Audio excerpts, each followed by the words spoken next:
Назар аударыңыз, бұл видеода сіз ғайып, жасырын әлемнің бірде-бір бейнесін көрмейсіз.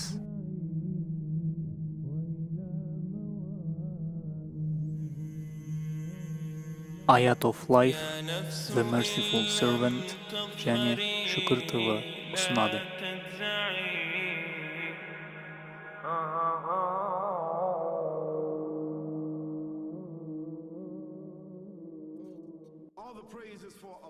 Барлық құлшылығымыз Аллаға, бүкіл әлемдердің жаратушысына, өзінің жаратылыстарына ең мейірімді. Оның еркіне барлығы бас иеді. Біздің сыйынуымызға жалғыз ол лайықты. Оның еш серігі жоқ. Оның ұлы да, қызы да жоқ. Онымен ақылдасуға лайықты ешкім жоқ. Оған тең келетін ешкім, еш нәрсе жоқ. Барлық жалбарынуымыз Аллаға. Ол бостандық сұраушылардың патшасы. Жаратылғандарға билік жүргізуге оның ғана ақысы бар. Ол өмір беруші, ол өмірді алушы.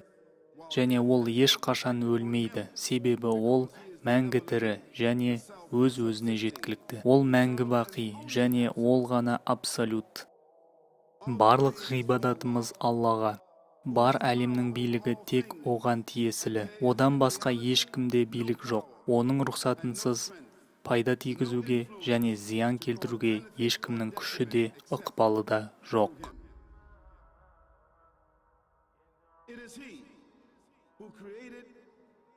Осы қиын әлемнің, көрінетін және көрінбейтін, құпия мен айқынның, барлық жердің бетін, оның ішкі жасырын әлемінің жаратушысы ол.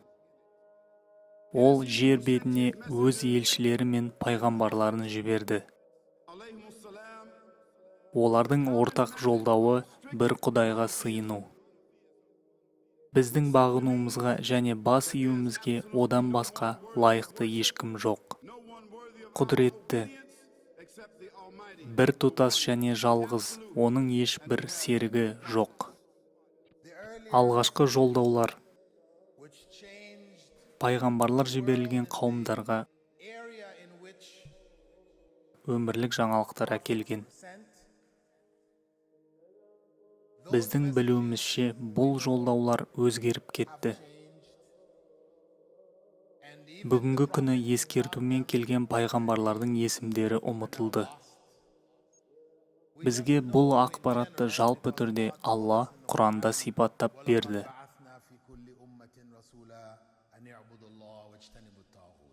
Әр халыққа бір Аллаға құлшылық етіңдер дейтін ескертуші бір пайғамбар жібердік. Жалған құдайлардан аулақ жүріңдер. Осы негізгі ескерту бұрынғымен салыстырғанда ислам дінінде күшті сақталды. Мәселе ескертулердің өзгешелігінде емес.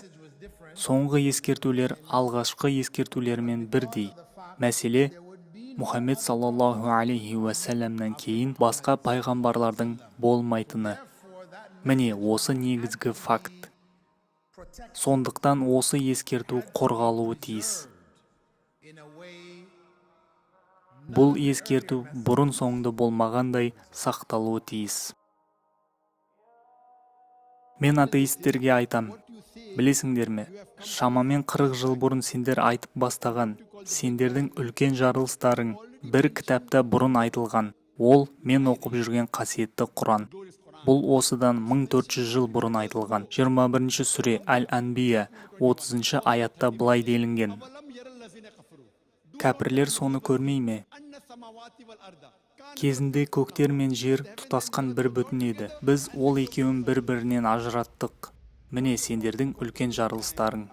Елестетіңіз, мен пружинаны қысамын, мен оны басамын. Оның айналмалары жақындап жатыр. Ол қысқан сайын кішіреюде. Осылай мен энергияның көп мөлшерін пружинада сақтап тұрмын. Мен оны жібергенде ол жарылады.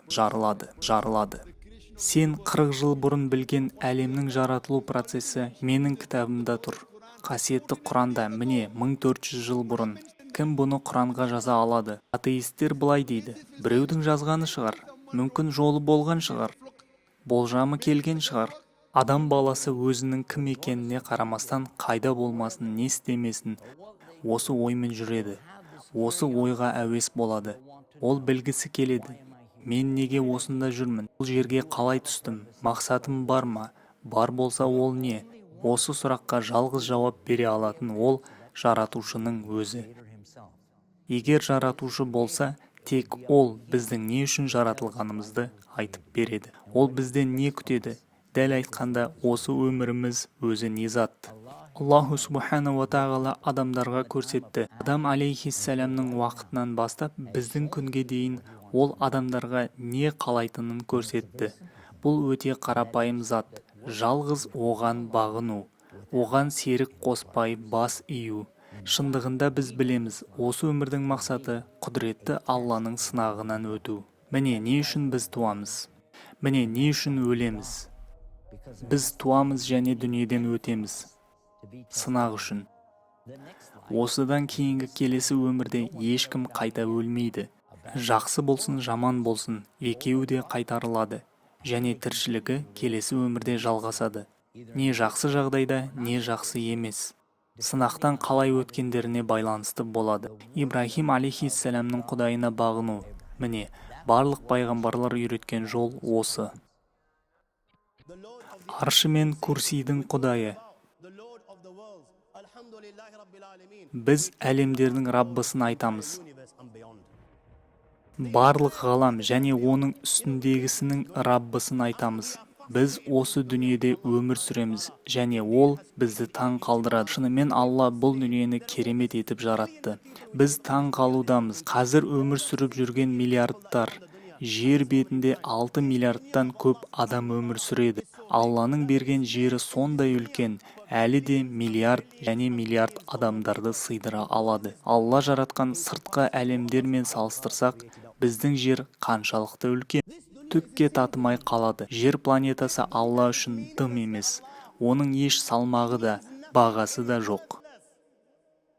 Соншалықты бағасыз, егер күнмен салыстырса, күн бұл бір жұлдыз.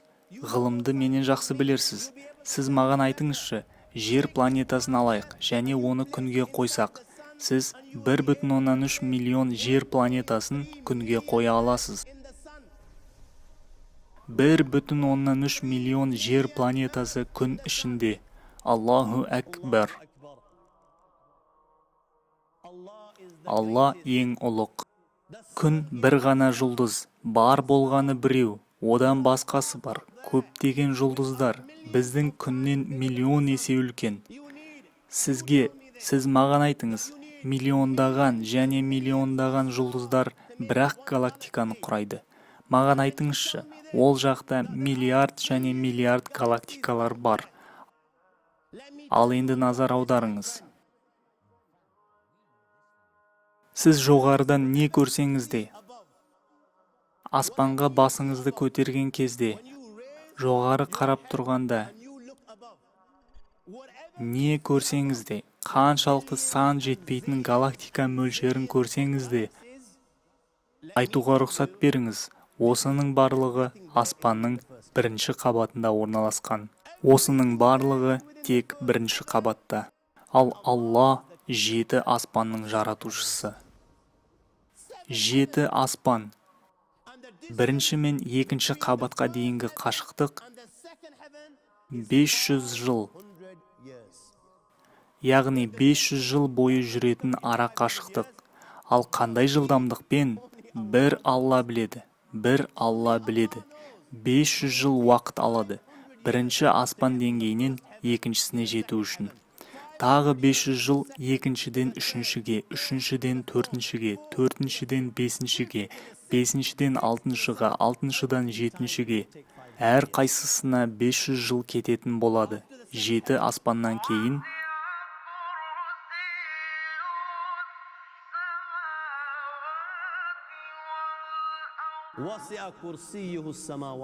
барлығыңыз аятул курсиді оқисыз, барыңыз аятул курсиді білерсіз.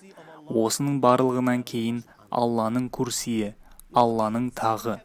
Біліңіз, жаңа біз айтып болған 7 қабат аспан Алланың тағымен салыстырғанда олар мүлдем жоқ болып қалады. Соншалықты мәнсіз болып қалады.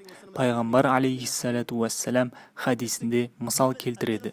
Бізге көзбен елестетсін дейді. 7 қабат аспан мен Алланың тағын салыстыру үшін қолыңыздағы саусақ сақинаңызды алыңыз.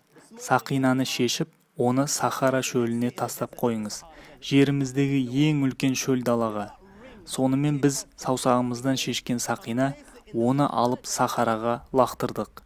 Осы сақинаңызды Сахара шөлімен салыстырып көріңізші.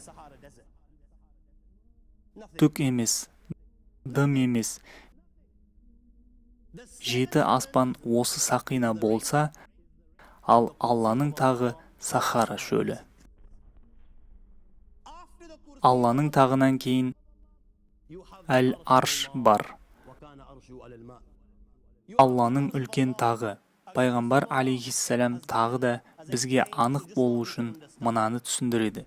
Дәл осы сақинаны алып, шөл далаға қойыңыз. Осы жолы сақина Әл-Курси, ал арш болса шөл дала. Ондай болса, Курсиді аршымен салыстырсақ не болады?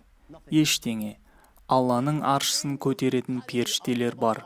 Олардың басы 7-ші аспанда, ал аяғы жердің ең төменгі деңгейінде. Құрметті достар, одан кейін Әл-Арш пен Әл-Курсидің құдайы.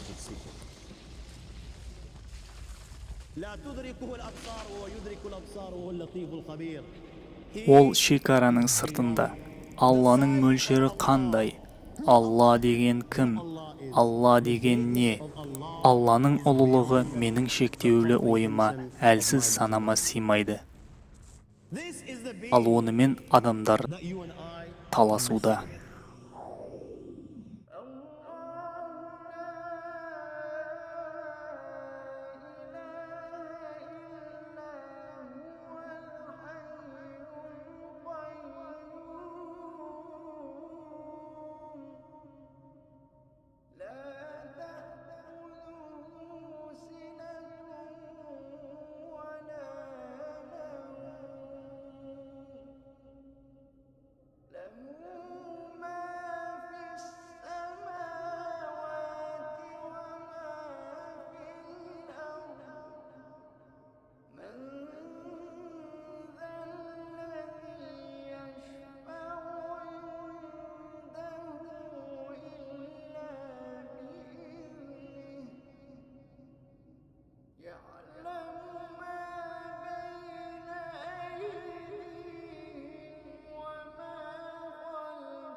Құрметті көрермендер, алдыңғы видеоны көру үшін мына батырманы басыңыз.